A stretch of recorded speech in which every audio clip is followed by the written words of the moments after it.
they claim that they are Muslim and they are doing according to the teachings of Islam, but they are, I can say, is misconstruing the true teachings of Islam.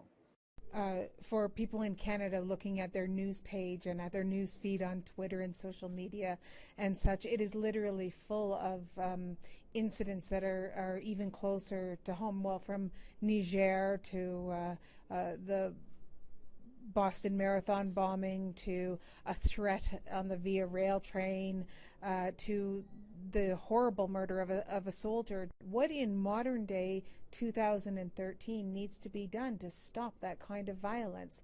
This is what we have been trying all the time.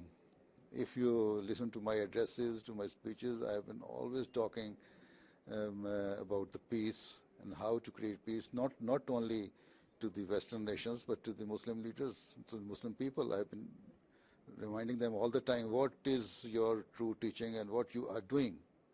Is that enough, going around and preaching peace? This we can only do up to which extent we can, right? So with the limited resources, the limited means we have been trying our level best.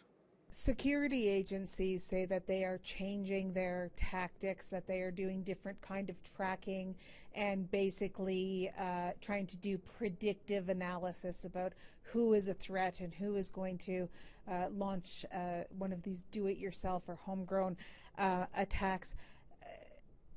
Should the Muslim world be changing its tactics too and looking around at itself? You see, there are some few Muslim groups who are doing all these things in the name of Islam.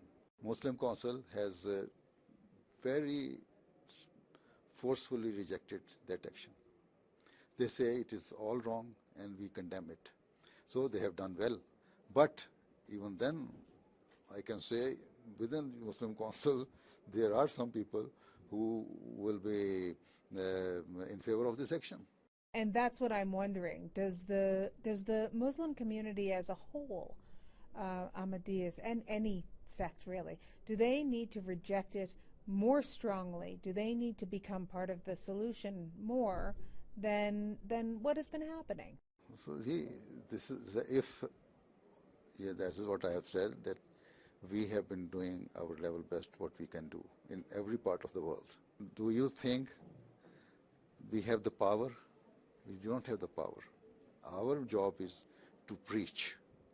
The Ahmadiyya community is a religious organization whose work is to preach the true teaching of God, right? And this is what we have been doing. Even if, and this is why I always tell the big powers also that you can do, if you take appropriate measures to curb this situation, to make reform among the people, because these are the governments who are helping those governments in the Muslim governments. And if they ask them to put firm hand on these organizations and groups, they can do it. But we are also victimized, we are also being persecuted. So we don't have power even. We are the people who are being victimized. We are the people who are persecuted in so many countries.